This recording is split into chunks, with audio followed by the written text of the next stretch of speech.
You're listening to ChooseFI Radio.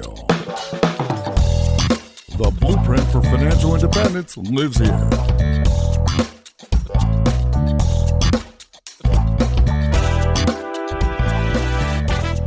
If you're looking to unlock the secrets to financial independence and early retirement, you're in the right place. Stay tuned and join a community of like-minded people who are getting off the hamster wheel and taking control of their lives in the pursuit of financial independence. ChooseFI, your home for financial independence online.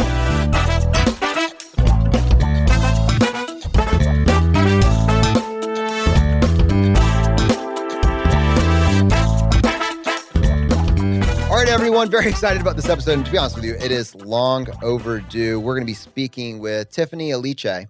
Now, Tiffany is the founder of the Budgetnista.com. Her story, I mean, we're really going to cover everything. I mean, she has created a worldwide movement. There are 500,000 to 1 million people in her tribe who are reclaiming their financial lives one step at a time, one actionable piece at a time. And she started this because it sounds like she basically had the first 20 plus years of her life financially perfect. So you can do so much right. And then for whatever reason, just deviated from that path and decided to make a point and just destroyed her finances over the intervening 5 years, realizing, that was a bad choice. But you know what? I get a second chance. She not only fixed it for herself, but made it a point to help others. And in the process has become a global phenomenon and started a worldwide movement. So I am beyond excited to go back, reveal kind of her own personal story, a little bit about her business adventures and how she has gone from fixing her own finances to really making this world a better place for the next generation. I think this conversation is going to be worth your time on so many levels. And to help me with this, I have my co-host Brad here with me today. How you doing, buddy? Hey, Jonathan, I am doing quite well. And yeah, I think you set this up perfectly. This is an episode, we could probably have 10 back-to-back episodes with Tiffany and talk about something different every single time, because her story has a little bit of everything. Like you said, it's financial knowledge and perfection at the beginning, some hardship and overcoming that, and then creating a tribe based around identity. It's the dream catcher. She has nearly 1 million dream catchers who self-identify as that throughout the world. And it gives me chills when I even think about that. It is all about identity and moving forward and making your life better 1% at a time. So Tiffany, with that, welcome to ChooseFI. Hey, Brad. Hey, Jonathan. How are you? Thank you for having me. Oh, we're excited. I feel like this is long overdue. I feel like it shouldn't have taken us 4 years to have this conversation, but I'm so glad that I won't look back a year from now and said, still hasn't happened yet. What are you doing? Anyways, let's talk about financial perfection. I feel like you did the first 20 years right. How do you do the first 20 years right and then have it fall apart? Give us a sense of your money story. Yeah, well, you get the first 20, 25 years right when you just listen to what your dad tells you to do. So my dad was a CFO and an accountant. He's got like 2 degrees in finance. So one in finance, one in economics. And so just growing up in a household, he literally used to sit my 4 sisters and I down to say, we're talking about money. I can remember having my first job and I'm dating myself, but we used to have the passbooks. They used to like a passport for you millennials. And then you would go to the bank and they would like print on there how much money you had and how much money you were withdrawing. And I would have to sit with him every pay period to show him how much I deposited, how much I took out, what did I use it for. And so I thought this was normal, that everyone kind of went through that, but they didn't. But he was very intentional about teaching us about money and talking to us about the family's finances and showing us how to invest. It wasn't really until my mid-20s that, that's when you start, as the kids say, feeling yourself. And I thought, I don't need to listen to my dad anymore. Totally, I can do this. I am clearly Warren Buffett in the making. And so I went to a friend of mine who I thought, air quotes friend, who I thought was wealthy, because when you're 25 and someone has like a nice car and a nice apartment, you think that's what money is. And I asked them to teach me how to invest so I can make a ton of money because I really wanted to retire my parents. And he said, sure. And he convinced me that the best way is to use other people's money and to take money off of credit cards. And I never even knew you could do that. I know. I saw that. Sorry, I couldn't help it. It's okay. Because I cringed sometimes. I'm like, Tiffany, I want to go back to 25-year-old Tiffany, but you're like, don't do it. But nonetheless. Would we be here talking today if you hadn't made this mistake? Yep, exactly. So I'm actually grateful for it. So I didn't even I had one credit card that I used to pay off every month because that's what my dad told me to do. And he was like, no, open up a few more and you can literally pull money off. Your dad didn't tell you to do that. I'm confident. No, no. This is, I like to call him Jake the liar, right? So Jake the liar was like, no, you could totally open up other credit cards. You've got good credit. You can pull money off. And this is a cash advance, which of course we all know now interest rates on cash advances are like criminal. And so I did this to the tune of, I want to say maybe it was $20,000 or $25,000. Go big or go home. I mean, I was like, if we're going to invest, let's do it. Using other people's money. Oh, I know. What'd your dad think of this idea when you brought it to him? I didn't. Who would bring that to their dad? Come on. I know. Because I wanted to surprise him with, look, I made this decision on my own and I'm making, so the promise from Jake the liar was, he was a French citizen and he had like all these stores supposedly in France. And we were going to purchase goods from New York and send them to his stores. And I was going to make $2,000 a week for 2 years. So now I have these credit cards that I've never had before. I've already pulled out the $20,000. I remember distinctly when I was at the bank to pull out the money that they kept me there for like an hour. They thought I was like a runaway or like, you know what I mean? Or someone had like, because they were really like, are you okay? I'm like, yeah. They're like, is someone doing something to you? I'm like, no. And so, I got this. There's no red flags. This is the green light. Go. Yeah. And so literally they just kept asking. And you would think like that was literally like something screaming like Tiffany run, but it didn't click. So gave him the 20,000. We had a contract and everything, but of course, almost as soon as he had it, he was gone. I didn't realize he was gone. So now I had these credit cards and I'd never used them before. And now I have this temptation.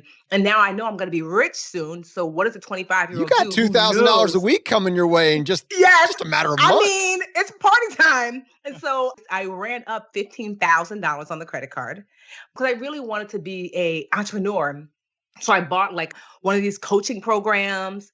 And that's really what I bought. It wasn't like I spent it on clothes and things like that. The coaching program itself was, I think, $15,000. And I'm sure the person who closed the deal was like, I closed this deal?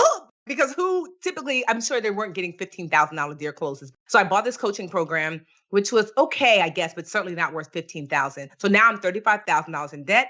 And then I go to collect from Jake the liar and he's gone. And it took me 2 years to really accept the fact Jake wasn't coming back. Because you're waiting for him to fix this, right? Yes. Mm-hmm. I was like, who's taking responsibility? It's not my fault.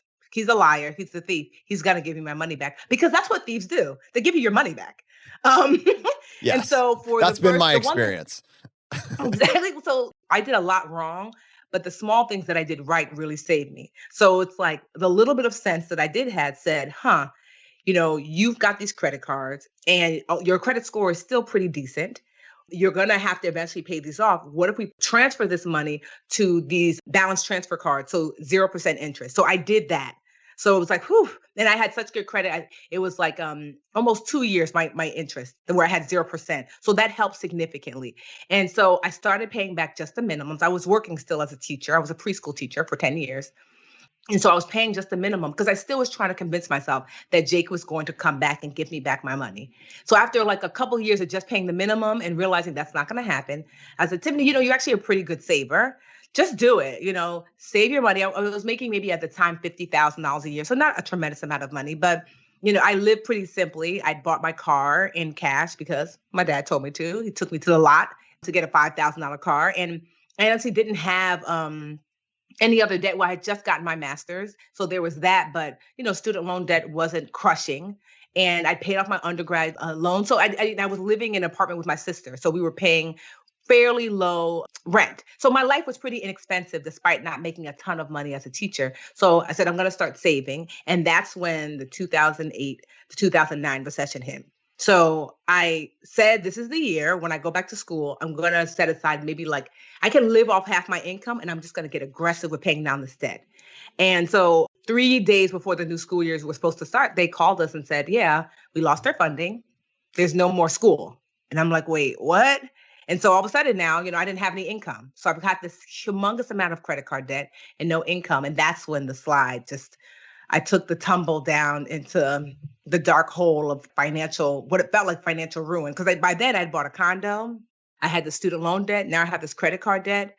And it just seemed like I was in this hole. I was in a hole for just about $300,000 between the condo, which was $220,000, the student loan debt, which is $52,000, and the credit card debt, which was $35,000. So yeah, it was like a really hard time because not having any money coming in and just being like, well, what am I going to do now? So I actually asked my parents if I could move back home. I didn't even tell them what happened. I didn't tell my dad until years later what happened because I was really ashamed and embarrassed. So yeah, I moved back home with my parents. I was 29 going on 30, and I stayed with them for a year. Then I moved in with my sister for a year. And I was just trying to figure out what did I want to do? Because I think like so many people, the recession scared me so much that if a teacher, I don't know, there's a job more essential. If a teacher can lose her job, is there any such thing as security? So like my sense of security was shaken to the core. So I did not want to go back to working for anyone. Because to me, it was like, if they could take my teaching job, they could take any job. I don't want to build up like my hopes and my dreams and my talent in a place that can be taken. And it's not my fault because I was a really good teacher. So I decided I wanted to work for myself. I didn't know in what capacity. So one thing I was really good at was teaching. And even though I was struggling financially, I was struggling less than most people during the recession because I leaned back on my old lessons of budgeting, saving, frugality. And so I leaned back on it. And so friends started asking me, can you show me how? And I did. And then their friends started asking, and then friends of friends. And before I knew it, strangers, I was helping strangers with their finances. And one day my best friend said, you should turn this into a business. And so I was like, okay, because I used to do, well, I still do, but as a teacher, I did a lot of volunteer work. And I liked teaching financial education even back then. And at the time, my baby sister, Lisa, told me that although I was not a fashionista, I was certainly a budgetnista. And so wow. Yeah, so I think I hope she still gets royalties for that little jab. It was a jab. And so so I was like, you know what, budgetnista. So back then I actually registered the business thinking that because I like to volunteer so much, I thought that I was going to have a nonprofit. Like I was going to be a teacher and have this nonprofit. So I kind of resurrected that business that I wasn't really using back then. And I said, I'm going to use this to teach financial education.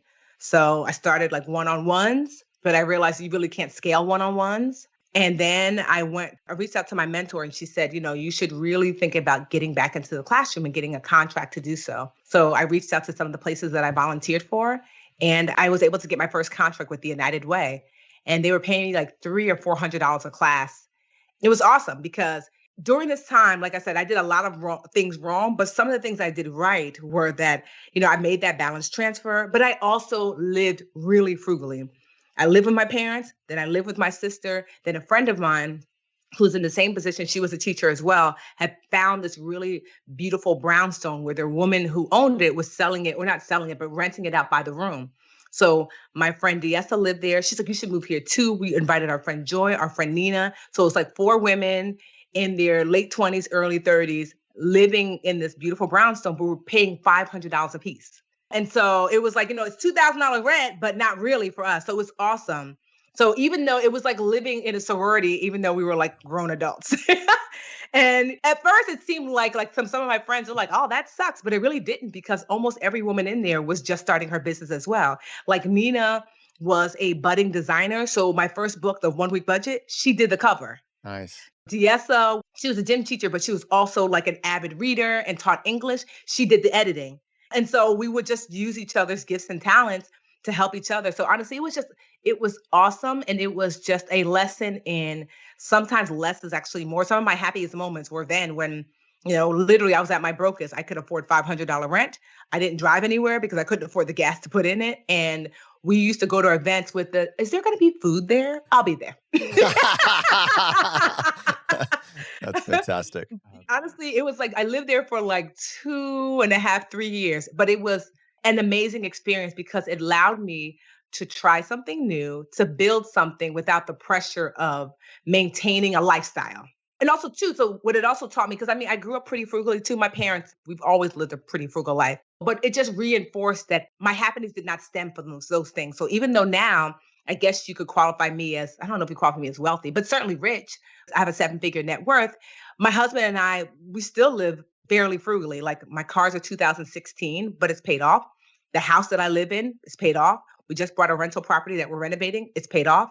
My husband's car is a 2017. It's paid off. We are literally 100% debt-free. Paid off my student loans, paid off my parents' house just 2 years ago. And so not only are we debt-free, I was like, I want to make sure that they were debt-free as well. So like, if you were to see me, I mean, like I live in clothes from Target.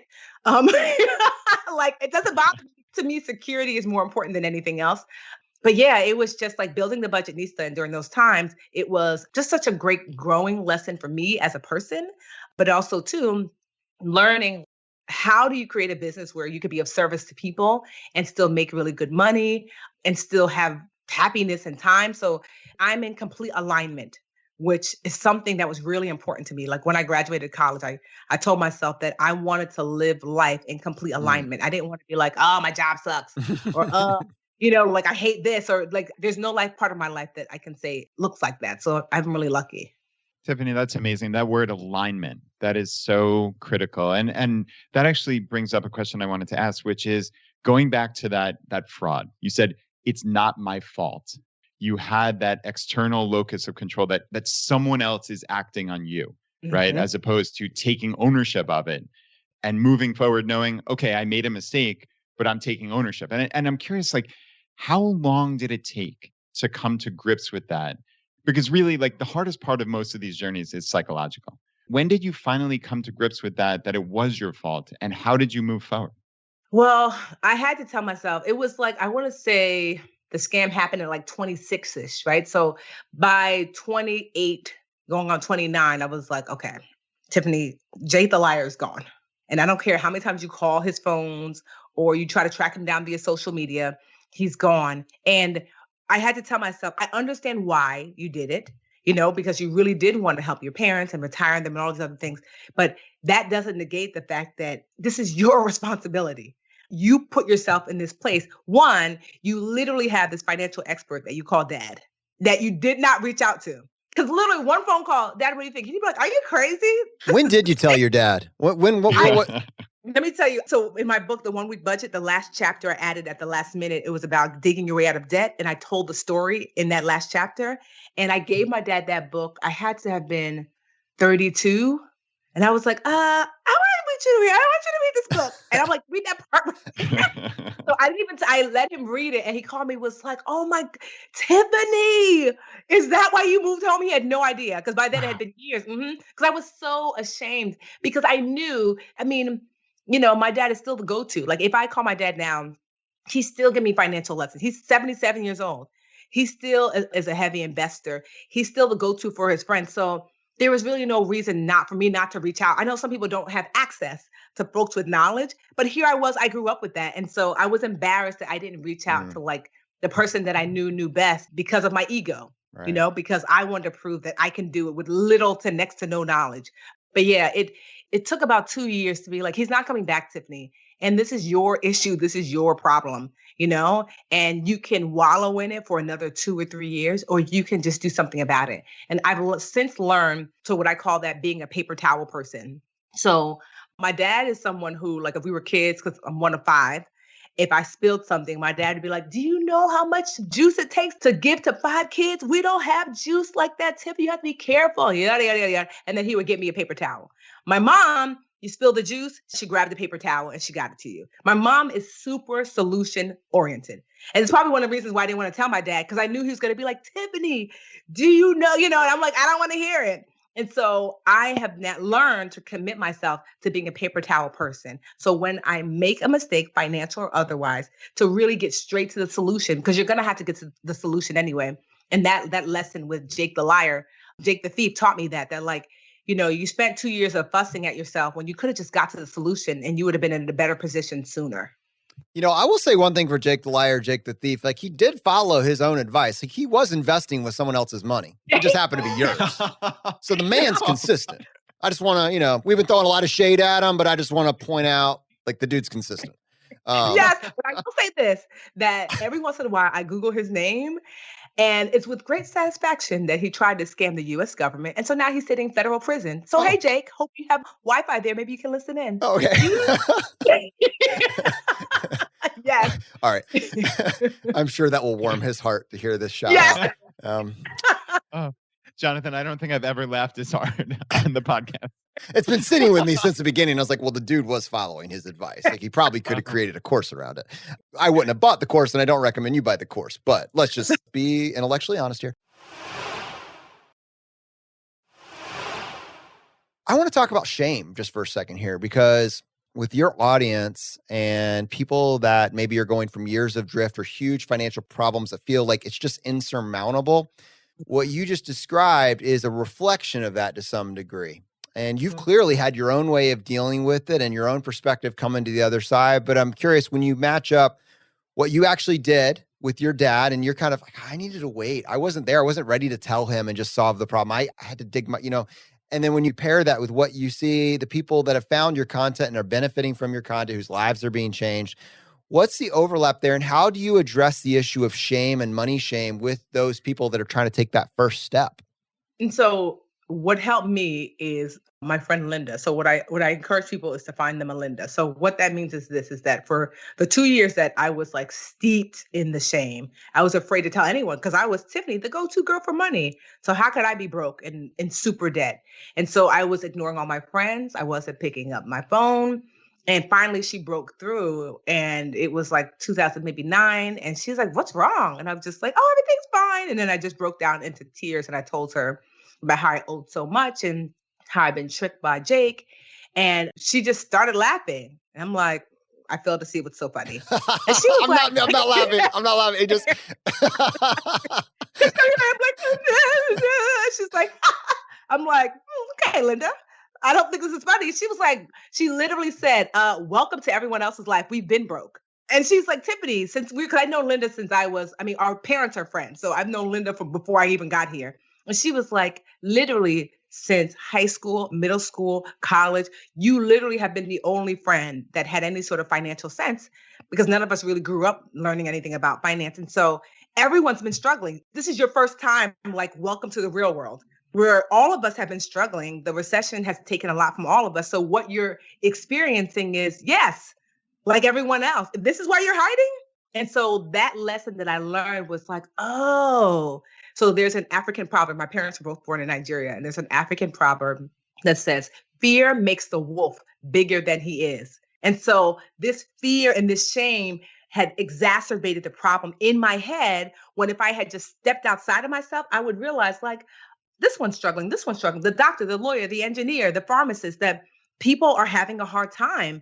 Money is something that a lot of people have a hard time with. It is not special to you. And it allowed me, quite honestly, to forgive myself. So the shame is really steeped in the fact that you have not forgiven yourself. I had to say, you shouldn't have given Jake that money. You should have asked your father. I get it. Tiffany, it's okay. You didn't kick anyone's puppy. You didn't steal from anyone. You made a mistake. It's natural. It happens. And you're here to live another day, to do something different. So I had to acknowledge the role that I played, take full responsibility. And then I had to forgive myself if I was going to get over it. And I did finally. I forgave myself. And it was then that the solutions that I kind of grew up knowing started to, like, finally, we were waiting for you to see us, Tiffany. We've been here all this time. So the solutions were really like frugality. We're really going back to budgeting, saving, having a plan for paying down debt, all those things I had known already. It took a long time. I think because a lot of people, when they reach out, so a lot of my dream catchers, when they reach out, they'll ask me, and I could tell that what they're looking for is, and I do this thing where I tease them, I say, hold on, please. They're like, what are you looking for? I'm like, the magic wand. They're like, funny, Tiffany. I'm like, there is none. You're asking me this question about, how can I raise my credit score 100 points? I'm buying a house next week. Ma'am, that's not how that works. That's not how that works. And so there is no magic wand. So once you acknowledge your role, forgive yourself, to shed yourself of that shame, then understanding that the plan is going to take time, and it's going to be one foot in front of the other. And so it took time for you to get into this mess. So it'll take time for you to get out. And once you acknowledge that, you realize that, I always think like 5 years, 10 years is going to pass anyway. How will it find me? Can I be steeped in the shame? Because I could have literally let that thing that happened with Drake. Sorry, Drake, not you. I could have literally. You keep doing good work, sir. Keep doing good work. Don't let this hold you back. I could have literally let that thing fester. I could be where I am right now, still festering with, like, if he only had not taken that money, or instead I used it to build, this like multi 7, almost 8-figure a year business. And so I'm just glad that, that clicked in where I was like, I have to forgive myself. And so that's what I tell dream catchers or anyone who listens to me is that acknowledge your role, forgive yourself. And one of the ways to do that is to share some of that experience with other people, because you will find a commonality that you are not alone in what you're going through. And that's why I started. So I have a Facebook group called Dream Catchers Live Richer with the Budgetnista, right? So in that group, it's almost 500,000, mostly women. We do have a few guys in there, but I always tell the guys, your guests don't act up. The block button is real here. So almost 500,000 people in that group. And what I love about it is that group is Linda. It is the place where you can share what's going on, what's happening. And then someone else says, me too. Or yes, me too. Last year, this is how I solved it. So it's a place where you can share without fear, without shame, and you can find solutions and people who have done the solutions to the problems that you're now currently trying to fix. Yeah, that's amazing. I like how you said before, you need to find them a Linda, right? Mm-hmm. And there are 500,000 Lindas in that one group. That is remarkable. And I kind of wanted to talk about the intersection of these issues that you had and potentially any type of imposter syndrome moving forward, because I think a lot of us feel this, but yet it's the stories that make the world go round. It is that struggle that you've overcame that makes you relatable. If you were perfect, who wants to get lessons from someone dictating about their perfection? And I think it was interesting before when you said you were struggling less than most during the recession. Mm-hmm. And your friend Linda said everyone has been struggling. And I'd love to hear about that inception point of the Budgetnista. And if you had doubts, did you have doubts of who am I to do this? Or is it, I've got this information, I have this story, and I've got to get it out there? No, I was terrified to tell people, because in the beginning, when I used to teach, because I was volunteering when things were good, where I was great financially. So I realize now that I'm sure I was a terrible financial educator back then, because it was very much well, why would you do that? Okay. Because I had not made any mistakes. So I'm speaking from this financially perfect place where I was 25. I had $40,000 saved, even though my job wasn't paying a whole lot. I bought a condo, just all these things. And it wasn't until I was knocked down a peg and a peg and a peg and a peg that I started to realize that sense of judgment is not helpful. But I do remember the first time, I think my first interview, I think it was AOL, when AOL had I forget what vertical it was they had, but they were interviewing me. And I remember deciding, should I be truthful about my foreclosure, about some of the debt issues I had, because I was so afraid that, I was afraid of two things. I was afraid if I didn't say it would come out and then people would say fraud, fraud, fraud, or I was afraid if I did say, people would say, why should I listen to you? But I decided that I was more afraid of being found out down the line. So I might as well just be honest now. But it wasn't joyfully done. It was done from a place of fear. And it wasn't until I started to share my real story that people really started to connect. And it was a light bulb went on, oh, people are not coming to you for the perfection. They're coming to you to say, you've gone through the same thing as me. Can you tell me how you fixed it? For real, And then I was oh, so the more I shared, the more people are oh, thank you, Tiffany. I went through foreclosure and I have credit card debt. So yeah, it took me a few months to get that feedback before I realized that I don't have to be ashamed of the things, the mistakes that I made. Actually, if I had not made those mistakes, this is why I'm so grateful to Jake. And I'm teasing you, Jake. If you're listening to this from jail, I was just joking. that I'm glad for that, because if I had not made that mistake, how could I relate? How do I tell someone who doesn't have enough money to pay rent and buy groceries what to do? Because I know that feeling. I know what I had to do, So how could I tell someone who feels honestly helpless, where it's okay, my bills are $5,000, but I'm making $1,500, $2,000. What do I do? I know that because that's exactly where I was. And so, like I said, I'm grateful for the struggle, because in that, it's that's truly where I'm able to serve from. Because the teaching part is the easy part for me. I was a teacher for so long. I've got my master's in education, but it's the relating part that I had to learn through my own mistakes. And yeah, I don't have imposter syndrome anymore, because I tell my dream catchers, I'm not here to be your financial guru. I'm here to be your financial girlfriend. We're just friends who are talking. It's you have a friend that you might be oh my gosh, they're really good at, I don't know, doing their hair. And you're but you don't expect that your friend went to cosmetology school. You're just like, she's just got great hair. Or you might have a friend, like my husband's like loves fixing cars. And so he didn't go to like mechanics, he's not a mechanic, but he just enjoys that. So no one comes to him with the thinking like, you're a mechanic and you should be able to know all the things. So I feel that way about what I do, that I'm not a guru. I don't consider myself an expert or a guru, just an educator and really your girlfriend to help you along. Yeah, I want to talk about the dream catchers for a second here, because there's some pretty impressive numbers there. I mean, there's some humble origins. In fact, out of financial, not actual bankruptcy, but from a balance sheet, it didn't look great. And it wasn't like you had it all completely fixed by the time you started helping people. You were helping yourself, cleaning up your own mess and using the process that you were using to clean up your own financial baggage to now start working with people on a one-on-one setting, on a financial coaching setting, teaching group classes. Like, help us get a sense for this business that's become something truly tremendous. Talk us through kind of the humble origins and how we get to this Dreamcatcher community of over 500,000 people. Sure. So it started off, like I said, with the one-on-one. And, I realized, okay, I can't really scale this. And plus, in good conscience, I was like, this doesn't feel right. I'm helping this woman. Her kids are running around. We're doing her budget. And it says negative $200 at the end. And I know that I'm owed $100. And I'm looking at her, looking at the kids, looking at the paper, and I'm like, oh, never mind. Don't even worry about it. After 4 hours worth of work, because I just couldn't, in good conscience, take from someone who obviously didn't have it. So I thought, okay, I have to think of a new business model. And I thought, okay, one-to-one it doesn't scale. So what about one to few? And so that's when my mentor stepped in. She had this successful nonprofit. And she said, as a nonprofit, one of the ways they make their money are contracts. She said, you need to get contracts. And I was like, oh my gosh, Christine, thank you so much. Okay, how do I do that? She's like, that's up to you to figure out. Gotta go. I was like, I've given you the question. Go find the answer. But it was the best thing. By the time I was like, is she kidding me? You need to get contracts? And that's why I'm thinking like, okay, well, let me make a list of all the places I volunteered with before. I emailed all of them, maybe like 50 in my Gmail, and said, hey, it's Tiffany. I volunteered with you before, but, I teach financial education and I would love to do that for your organization. I have a company called the Budgetnista. No one wrote me back except for one organization, the United Way here in Newark.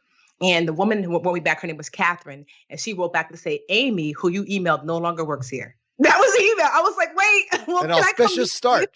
I said, well, can I meet with you? And what I didn't know, because Catherine and I are still really good friends to this day, what I didn't know was that Catherine just started in her position for community development, that her job was to create programs for the community to come in and use for free. And so she's like, sure. So I met her. We became fast friends. And on the way out, I got my not so best-selling book at the time, The 1 Week Budget. I grabbed it and said, I should bring this with me. And so whenever I'm nervous, the teacher in me just comes out. So we're talking and she mentioned something about her budget. And so I go into a zone and I just start teaching her like a budget class. And I was just like, I put aside my ask and I was like, well, let me see this. Well, what about this? And I whipped out the book and literally did a coaching session, not intentionally, just because like that's my go-to. I go there too. Like, it happens. Yeah. It's like a comfort zone. It's like, ooh, if I could talk about anything, let's just make it this. Exactly. And so she was like, that was awesome. Do you think you could do this for the staff? I was like, yeah, you think you could prepay? Kidding. No, but can you prepay? I think it was like, at that time to teach the staff, it cost us like $500. And I remember that's when I was just considering moving into the room with, like renting a room in that townhouse. And, she was like, yeah, we can prepay and, come and do your session. So the one thing I never have imposter syndrome about is my ability to teach. Like I know 100,000%. If I'm not good at anything else, teaching is the thing I'm good at. If you could teach 3 and 4-year-olds, you can teach. And so I came, I remember I went to TD Bank, to give away the free pens. I'm sure they're not expecting for you to take all 20. I did. I went to the dollar store and got all these folders because I wanted to like really show up. And like I asked a friend of mine who worked for like some company, she could make my photocopies for me. And like, I just set up the room and I taught my little heart out and I killed it. And she came back to me, was like, that was so good. And a week later, she said, I'm getting complaints for people who missed your workshop because they were gone, they were out. Can you come back and do another one? And yes, we'll prepay on that too. I was like, okay, sounds like rent to me. And so I came back and I did another one, same thing. Thanks, TD Bank. You really helped me start. And then she said, the pen jar was gone again. That's what I just heard. Yeah. That assistant store manager still remembers those 2 weeks. Like, where did our pens go? And so from there, she said, this is so great. I would love for you to do like a series of workshops. Do you have a series? I said, I sure do. Meanwhile, who has a series? Not me. And she was like, okay, just write a proposal. Who knows how to write a proposal? I didn't. And I was like, sure. I literally tweeted, help. I need help writing a proposal. This is back then when Twitter was a little bit more localized, where you followed people who really lived in your surrounding area. It wasn't as global as it is now. And so a woman, her name was Michelle Thomas, I'll never forget. I didn't know this at the time, but she was the communications director for the city of Newark. And I had been tweeting some of my volunteer stuff for the last couple of years, where I would just say, anybody want to help me volunteer with the homeless today? Anybody want to? So she'd been following that. And she said, because she loved how much I volunteered in her city, that she was going to help me with my proposal. And I was just like, wow. So it was also a lesson in that, like, giving activates abundance. Through service, people will tell you that if you give too much, you serve too much, you do too much for free, it's a bad thing. And I disagree. So because of that, Michelle, like I said, I didn't know she was a communications director. I actually didn't find out until years later. And I saw her on TV and I'm like, wait, she was the communications director? And so I sent her all of my mosh posh of stuff. Like, as a teacher, I knew how to write a lesson plan and things like that in a curriculum, but I didn't know how to write this proposal. So she put it together in proposal form. I still use that proposal to this day. It has yielded me hundreds of thousands of dollars for me and my friends. We use it as a template. So she put it together. I submitted it to the United Way, and then I started a series. It was a 6-week series that I wrote. And I think 5 people came to the first one. And then I told the United Way, well, why don't you let me advertise? Because in my mind, I was thinking they're not going to have me back if only 5 people come. And they said, okay. So social media was just starting to get to be more than just you telling your friend your baby's cute. It was starting to really, like, business was just starting to bud then. So I changed my Facebook name to Tiffany the Budgetnista Aliche, because there was no Facebook business pages back then. And so I started posting like, hey, who wants to take this free class? This is the time. These are the days. And people started coming. It was 5 people in the first cohort, because it was a 6-week class every Tuesday. There were 20 people in the second cohort, then 30, then 50. Then we had to get another room. And so I worked with the United Way for like 2 or 3 years. And at the peak, I was doing like 2 or 3 cohorts in a week. Wow. So I was making decent money. Yeah. Think about, like, I think I had peaked at like $500 or $600 a class. And then they started buying books for all the students. So I was making a few $1,000s a month. And I was like, oh my gosh, it's an alignment. I'm teaching, helping my community. It's not a financial burden on the people who can't afford it because the United Way pays me. This is awesome. But it was also exhausting. And I said, okay, you can't scale this, Tiffany, beyond what you've done now. Like, are you going to work 7 days a week? So I said, okay, so what's the next step? And the next step kind of was presented to me via the social media started to open up. And it wasn't just people in New Jersey following me. I remember the first person, she was in Florida and said, hey, I want to come to the class. I said, okay, sure. Here's where it is. She says, no, I'm in Florida. And I was like, you're going to fly to Jersey? She's like, no, can you come to Florida? And I'm like, yeah, no. No problem.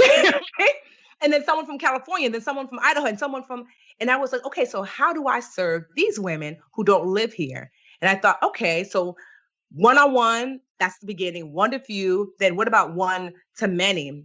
And so what I did was I created, well, really that's one to infinite. So I took my 6-week class and I put it online and I called it my Live Richer Challenge.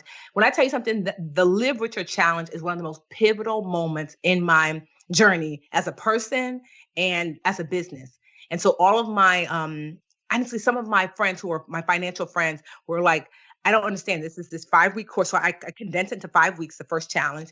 5-week course, you're doing it for free. How you gonna make any money? And honestly, I didn't know how. It cost me $10,000. So I didn't even have 10,000. It was just 100 here, 200 there, 500 here to pay for like the platform and to pay to have someone create like a logo and all these other things that I create. I only knew it cost me 10,000 because at the end, when I pulled all my receipts together from my accountant, I'm like $10,000. And I just remember thinking, I want to be able to provide the service for free. And my aim was to get 10,000 women signed up.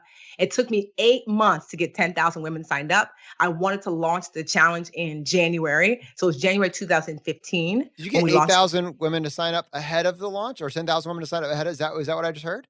But it took me 8 months. Yeah, so I started in the summer, and I didn't know anything about ads. It was just, I used to post every day and all. By then, there was no Instagram, but it was like Twitter, Facebook, Twitter, Facebook, join the challenge every single day. Every time I spoke at a local church or a local this, join my challenge, it's free. And people were like, free, seems scammy. But women signed up and we had literally just over 10,000 when we launched in January, and it was live. And so every day they would get a task in their inbox. So because I was not tech savvy, it ended up being the best thing in the world that I'm not super tech savvy, because it forced me to figure out a way that forced people to what I call take a tour of the Budgetnista house. So you hit every one of my platforms. One, you sign up for my email list. Okay. So that's one. Now I got your email. Two, I was like, okay, how do I get people to take the course? So you get an email and it says, today's task is I'm going to show you how to create a budget. Click here to learn how to create a budget. I didn't know where to house the challenge other than a blog, because I didn't know how to do a blog because it's just a template. So now I'm getting blog traffic, but I wasn't thinking that back then that like, oh, this is traffic to my blog. It was just like, I'm so glad I don't have to build anything. So they went to the blog. And so now they're on the blog reading. I have downloadables there. It's a full lesson, because that's one thing, like I said, I do know how to do is create a full lesson. And then sometimes a lesson was a YouTube video that I would tape on my laptop. And I didn't know how to edit, but I could cut off the beginning and the end. I'm like, close enough. You know? Close enough. So like whenever I do tapings with things now, I always tease like the person who's recording me, like they call me One Take Tiffany, because I had to learn because I didn't know how to edit. I'm like, oh no, we have to learn how to get it within here because I don't know how to edit in between. And so what happened then was now all of a sudden I've got YouTube people watching, you know, I grew my YouTube channel. And then when Twitter came up with this thing called click to tweet, I realized, you know, I want to add that in my blog post. Now, all of a sudden people follow me on Twitter, you know? And then when I was teaching at the United Way, I was getting so many emails from my students that I said, Facebook groups just opened. And so I said, I'm going to create a Facebook group where don't email me, post your questions in the group so I can answer them for everybody. And I called them the Dream Catchers, my United Way students. Somehow, when people were taking the literature challenge, they found that group and started requesting to join. And because I knew everybody personally, because my United Way classes weren't huge then. And I was like, well, who's this? They're not in the United Way class. So I was just denying people, like, deny, not realizing like, Tiffany. Let me in. I know. So then I let them in. So now all of a sudden, the Facebook group, but literally everyone was getting a tour of the Budgetnista house. You're joining my email list. You're going to my podcast. You're following me on Twitter. You're going to Facebook. And so the literature challenge that December, 10,000 people were helped. And then people reached out, just like with the United Way. Someone said, you know, this is so good, Tiffany. I missed it. Can you do it again? And it was so exhausting. I was like, I'm not doing it again.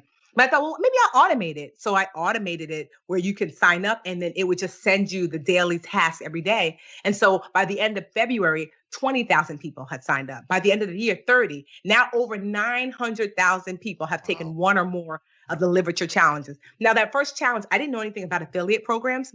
Like Ally Bank, you owe me some coin. For the first year. Yes. Ally Bank, because I remember Ally was like, it was like a new bank and they had their savings account was paying out more than any other online only savings account. And so I was sending people to Ally Bank and I used to do a weekly survey to see if people took action.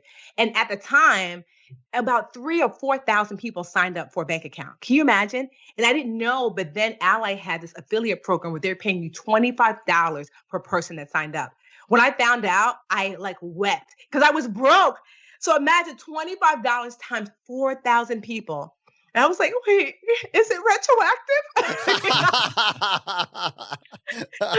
But that's when I started to learn about monetization.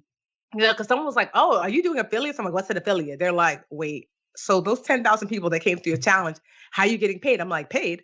They're like, Tiffany, you can get paid. And so I learned about affiliates. I also, too, I even fought against this. I wrote my first book, The 1 Week Budget, was not doing that great. It was doing okay, but not that great. So I wasn't really interested in doing another book, but someone who was going to take the challenge said, I really would like it in book form. And I'm always fighting against money. And so I'm like, well, duh, Tiffany. And she said, can you put it in a book? I said, well, why would you want me to put it in a book? Because then it's going to cost you money. Hello, it's free online. And she's like, well, Tiffany, one, some people want to support you. And two, I'm someone who likes a book. And I was like, your loss. So I put it in a book and literally just the blog post, formatted it differently. I paid like a kid $200 to format it, uploaded it to Amazon. And I remember their self-publishing platform was called Create Space back then.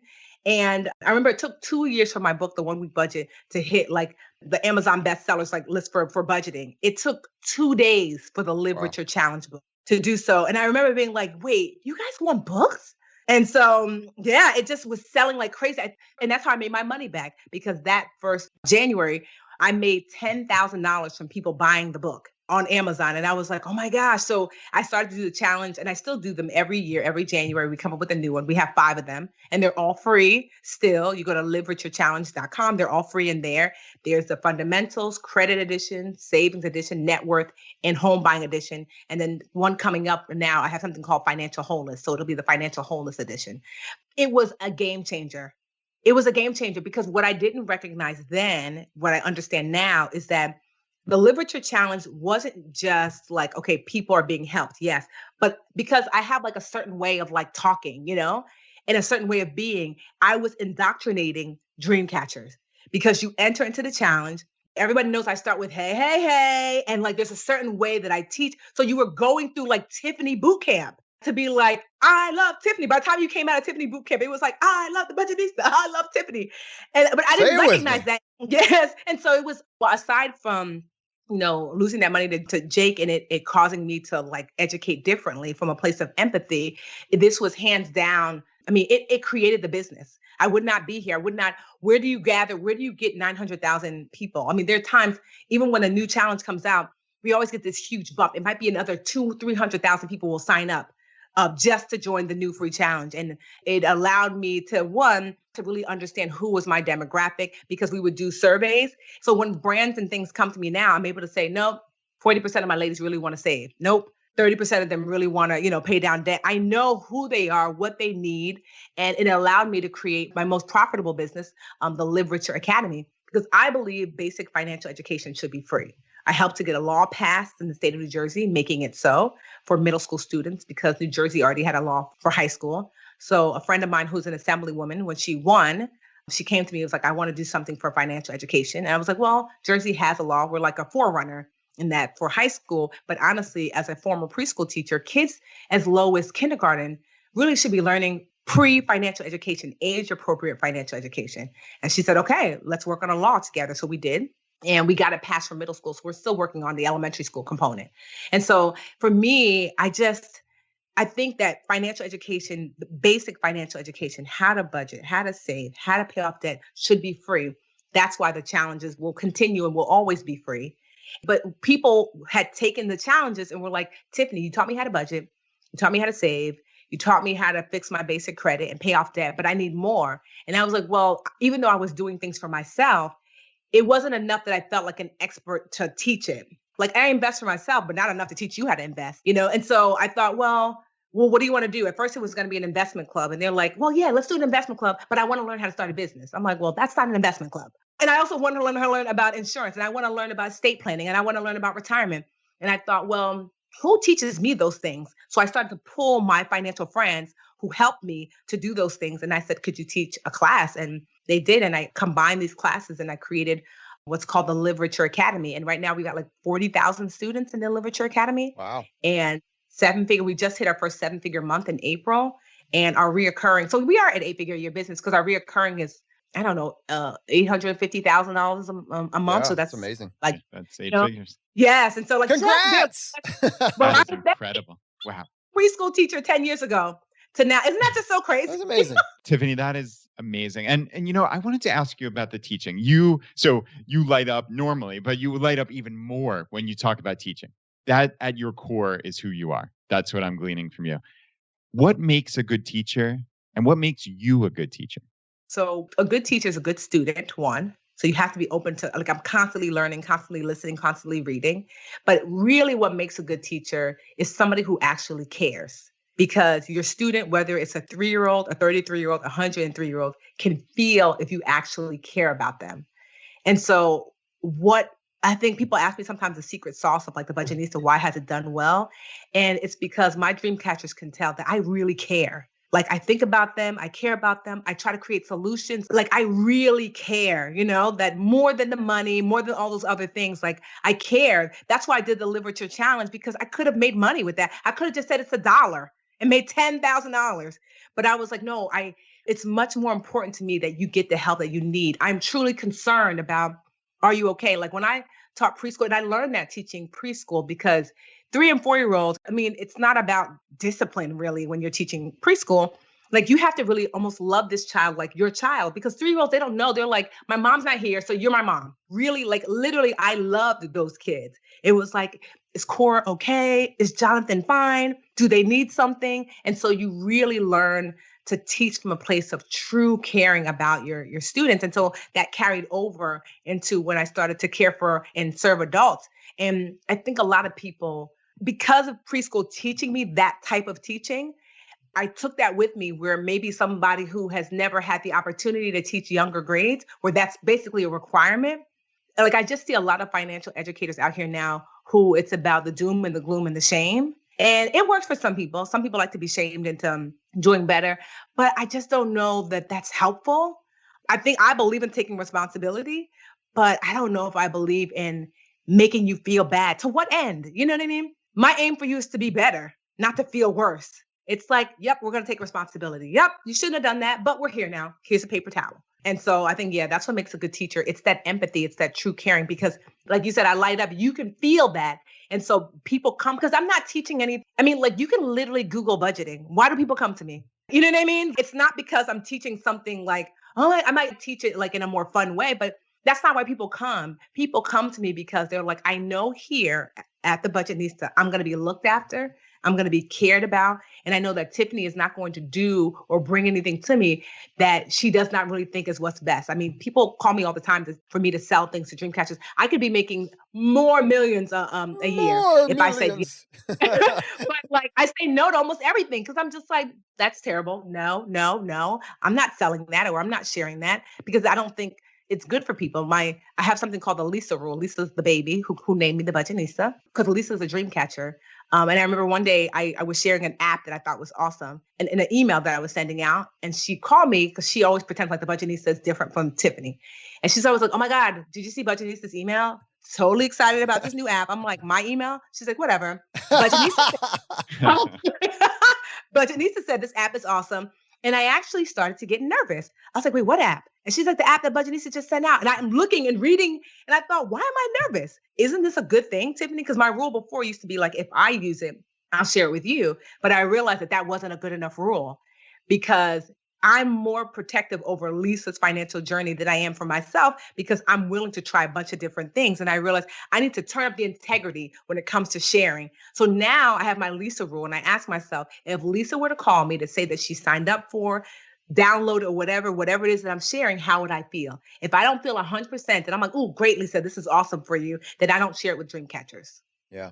You know, what you described over the last 30 minutes is a masterclass in what it looks like to compile a talent stack. That's a term that we've really adopted in this community, and we coined from Scott Adams, who really talked about it in one of his books. I've actually started personally identifying as a talent stacker, meaning like that's just it's part of my personality. That's who I am. I look for ways to combine what might on the front end look like dissimilar skill sets, combining them together to make something really awesome. And when I look at how you went through, like you didn't know exactly how it was all going to come together at the end, but I just think about that teacher that was making $50K, this earlier version, $50K, but realizing the most valuable part was not the actual subject you were teaching or the dollar amount that you were making, but the fact that you learned how to teach and what makes a great teacher. And then when you stack that, like some people stop at the next limiting belief, well, I'm not good at technology. And you said, well, what would it look like if I was passable? What would it look like for me just to try? What's the worst that could happen? And then on top of that, you built your network. It's probably a good idea to start cultivating a network before you need it. Your earliest version where you had roommates, basically you turned it into an incubator where you're able to draw on each other's skills because you kept your debt threshold low and you kept your expenses lean, and you very early on identified the difference between looking rich and being wealthy, the variance between the two. You were able to, as Scott Trench always says, you're turning risk into opportunity. Other people couldn't have taken that if they had to figure out how to pay for their expensive mortgage. You capped your rent at $500 a month. You also weren't afraid of the question. Like your friends you would look for better questions. Like, how do I do that? How do I click to tweet? How do I get people to go check out all my different platforms? Like along the way, you're just kind of stacking on one additional skill set after another. And when you pair that with the fact that you're adding such immense value to individuals' lives, at some point, your actual form of monetization is largely irrelevant. And I say this to people through the lens of there's two audiences that we're reaching with this exact episode. We're talking to individuals that are trying to do better with their personal finances, trying to learn from your mistakes, but we're also talking to business owners. This could be the same person with just a year or two of space between. Like one, you're cleaning up the baggage now, but you're pivoting. What did Tiffany actually do? And like, I'm telling you, as you're saying this is actually what I did. This almost, I mean, the exact implementation looks slightly different, but the mindset, the learning new skills and figuring out how to incorporate, it looks like what Brad did. It looks like what countless other entrepreneurs that weren't entrepreneurs at one point, but became what they have done. And you can do it too. I'm getting such incredible value, not because like you're telling me something that I haven't seen or understood, but it's another example of what it looks like. And it further confirms that this is an accurate worldview. This is actually how it works. I'm so inspired by your story. And just the fact that teachers, you have, however undervalued you may feel, you have the most valuable skill set in the world. Forget whatever class you're teaching right now, whatever dollar amount your school system is paying you, the ability to take that skill set and apply it to your own interest and knowledge. That's it. That's the juice right there. And so I love your story, Tiffany. Thank you. Honestly, it is, I tell people like being a teacher in a classroom was like, it was better than any business school I could have ever gone to. Like learning how to take someone from a place of no knowledge to knowledge. I don't think people realize how incredibly hard that is. Imagine like, you have a 3-year-old, like my niece is downstairs, I'm sure tearing up my house. And I'm like, Amelia, this is red like an apple. She's going to say, what's an apple? And you're like, oh, that's, and now you're like, oh, great. Now I got to go all the way back. So if I could teach her that just to get to red, then me showing you how to budget, I'm like, oh, I could do that with my eyes closed. So knowing how to teach, and not just that, but when you're a teacher, you also learn to be a leader because you're leading this classroom. Like I have to make sure I'm not yelling at 3 and 4-year-olds. So how do I establish authority in a place that's kind? So even looking internally at my business, we just did an anonymous internal survey. And there's like 22 of us. So my business partner and I did not do it. So 18 people completed the survey. And one of the questions was, are you happy that you work here? Or to something to that effect, like, are you happy that you work here? And why so? 18 out of 18 said yes. 18 out of 18. And one of the reasons is that preschool teacher, Tiffany, creating a safe environment for you to learn, for you to grow, to be cared for is what I also do internally. So I call my internal team the unicorn. So we call ourselves the unicorn squad. I tell them because they make magic happen every day. And so I'm always teacher Tiffany. I'm always talking and sharing and teaching ways, especially to my lead team, how to be a leader, how to create a safe environment where people can mess up. So I've got this like internal joke that when somebody makes a mistake, I'm always like, no, front and center. Who did you kill? Who did you kill? And they're like, what? I just sent the wrong email. I'm like, exactly. Nobody dies. You want to create like a really like open space to like, I want you to make mistakes because in making mistakes, we learn. I'd rather the $500 mistake now to avoid the $5,000 mistake later, or the $5,000 mistake now to avoid the $50,000 mistake later. And also too, we have like this chart when it comes to pay where it's like you personally know your color. No one else knows your color but you. And if you're blue, it might mean that you're working on 3 projects. If you're yellow, maybe you're an intern. And then you see the range in that. So you know what you have to do to move from blue to green or to move from range 1 to range 2 to range 3. But it creates this fairness because it's mostly women that work with me. And there is a gender wage gap.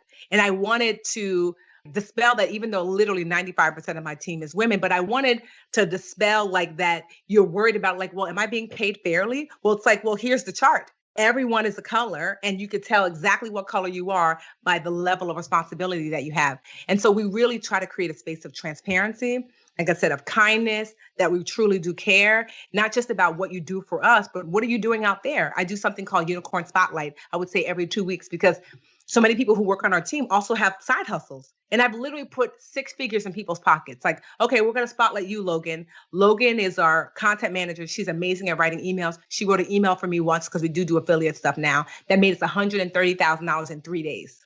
And so imagine when I put Unicorn Spotlight and I said that on my social channels, which cumulatively is over 1 million people, Logan got like 400 people. She was like, yeah, I decided I don't want to write for nobody else. She's like, I can't even get to the email, But I want to, because I feel like you're an adult.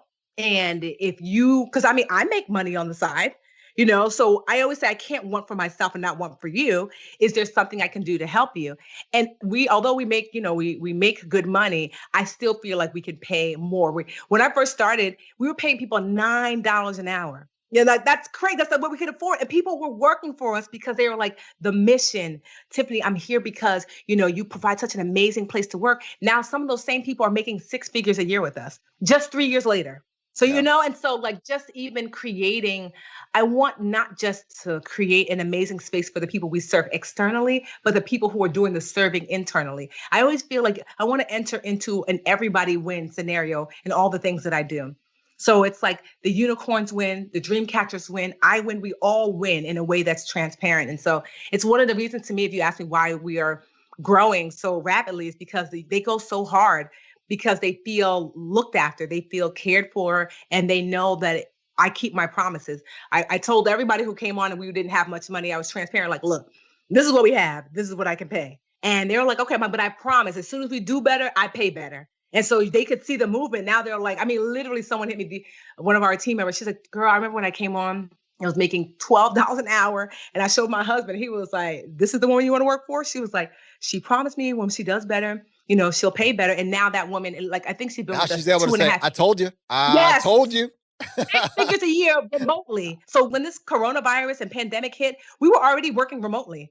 So there was no real, other than the fact that a lot of the women have young children, so they were home, but we even create a safe environment for that. Like me, preschool teacher Tiffany, I created like lesson plans. Like if you got little ones, here's what you can do. And if we have to switch meetings, because I know sometimes your kids have to do like online schooling, we can do that. Like we are really accommodating. I feel like a happy team. Well, I feel like this, that my rule is everyone deserves to work joyfully. And so like that is one of my aims. And it's so I don't mind making less in the pursuit of that. Because what I found that in the long run, you make not just more, but sustainably more. And so, yeah, I'm just like I said, I'm in alignment in all ways. There is no gotcha. Like I'm very conscious of creating an environment for myself internally and externally that's in alignment with my morals and values and goals. Yeah, Tiffany, it comes right back to that alignment, that giving. It comes back to your answer to what makes you a great teacher, right? It's the caring and empathy. And that's the tie that binds. It really is. You see it throughout your entire story.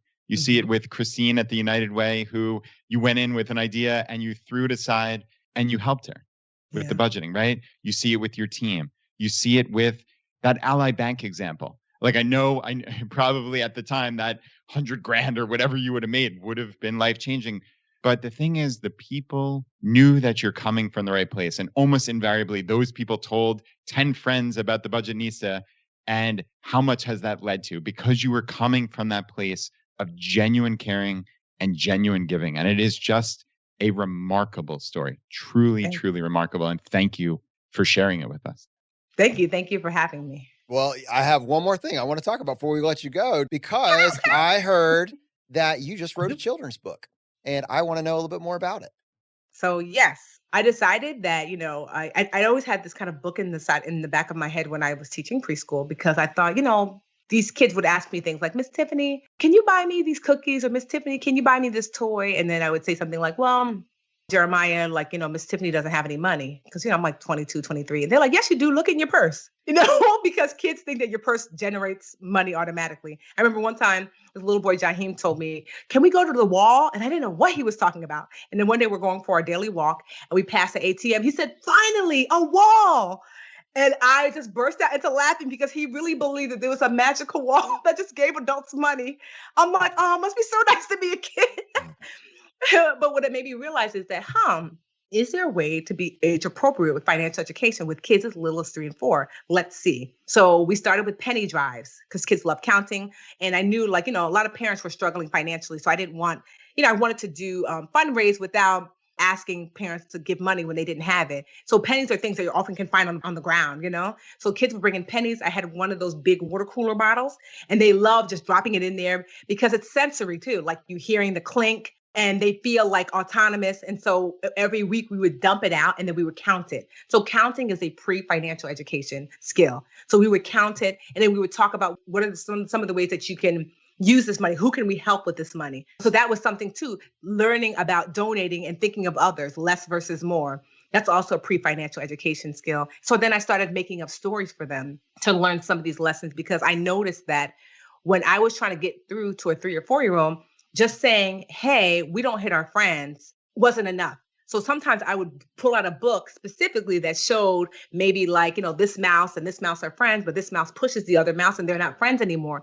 And so then children can then project and say, well, that's why they're not friends. And I'm like, yes, just like when you hit Jonathan. Right? I know. So I had this like kind of story of this girl in my head that, because I feel like kids also like to follow a character. And so I created her. Her name is Molly Moore. And she actually, I don't know if they can see it, but you guys can see. I'm going to put it on the screen here. I'll show the book. So she actually looks like I did back then with my little Michael Jackson afro and like her super chocolate skin. And I wanted, because also too, so I taught in Newark, New Jersey, where most of the kids look like Molly. And I just remember thinking like, I don't see enough books that have little kids on it that look like this. So through her book, so this book is about, it's her birthday and she starts to get more and more presents. And at first she's excited about her family and friends. And then she starts to pay more attention to the stuff. And there's a rhyme, the book rhymes, but there's one rhyme in particular that goes, each time a new guest comes to the door, more, says Molly, more, more, more. And so it kind of reaches this fever pitch where there's no place for her friends and family to sit. It's just a room full of presents and she's just focused on the presents. And when it's time to blow out her candle, it's just her presents and her birthday cake. And she realizes what does more really mean? And she decides to donate some of her gifts because she gets multiple gifts, like 3 phones and 4 dolls. So she donates some of her gifts to a local community center, which you see in here. So you get to really learn, like, what does more mean? So it's less versus more. It's donating, it's sharing. But also, too, I don't think like folks understand that even rhyming is a pre-financial education skill because rhyming is the beginning of math. Like, if ask anyone who writes music, music is math. How many notes, how many eighths are in the fourth? I don't know. But like music is math. But even in the rhyming, there's like counting involved. So it's like 2 books, 4 cats, 6 dogs in a ball. Like, so even when we're teaching kids how to count, typically we're starting with rhyming. So there are all these nuances that preschool teacher Tiffany just like infused in there. And it just seems like this fun book. And then in the back, because I know a lot of parents and educators don't know how to pull in these lessons. So I have extend the lesson questions and extend the lesson activities. Because when I used to teach, I would read books and then I would then use that book as like a starting point for the lesson of the day. And I thought, what if I can make it easy for a parent or a teacher to do so? So I'm honestly, it's like 15 years in the making. I'm so proud of it. I'm usually pretty hard on myself. Like I'm not typically impressed with anything that I do. I'm like, I guess. I'm impressed. But we've already sold, it's only been 2 months. We've already sold 10,000 copies. Wow. And I tell you, parents are equally elated and annoyed because they're like, my kid will only let me read this book for the next 20 days straight. Tiffany, get this book out of my house. And so, yeah, I'm just really proud of it. I can't wait. It's one of like a series. So I'm working on the second one now. And just like, yeah, it's just full circle where I get to blend the two loves, financial education and being a preschool teacher into one delightful project. That's incredible. Yeah, it sounds like a book about abundance, truly. Mm-hmm. And it's called Happy Birthday, Molly Moore. And that's MALIMORE. Awesome. And that's where you can get it from, mollymore.com. And so, like I said, it's really, there are things that I'm really proud of, but this is definitely like top 5 to be able to do something like this. I just feel something in me, like I just feel like if you can get kids early, with just like that mindset shift, then you won't have the adults who are just swimming in debt and feeling so hopeless. And because that's why I'm here, because of what my father and my mother poured into me and my sisters. Despite the mistakes that I made, I was still able to see my way out on the other side because of that early intervention with financial education. I think every kid deserves that, and every parent deserves tools to help them do that. I love that. Our missions are so aligned. In fact, we started a nonprofit with a lot of the ethos that you just described to try to get a financial literacy curriculum into schools for pre-K through 12. And I'll tell you, my wife sent me to the library with the desired list of books to focus on these young kids to have these money lessons. There were scarce resources out there. And so I told you just offline ahead of this call, but like, we're going to take a look at getting this book included as one of the recommended resources in the curriculum, just because I know the content you produce. I can vouch for the quality of the content, and to see, someone from this community, from this personal finance community, looking through the lens of a preschool teacher, what would I want my child to know? And then to be able to have that implemented with this growth mindset. What if you could avoid these mistakes?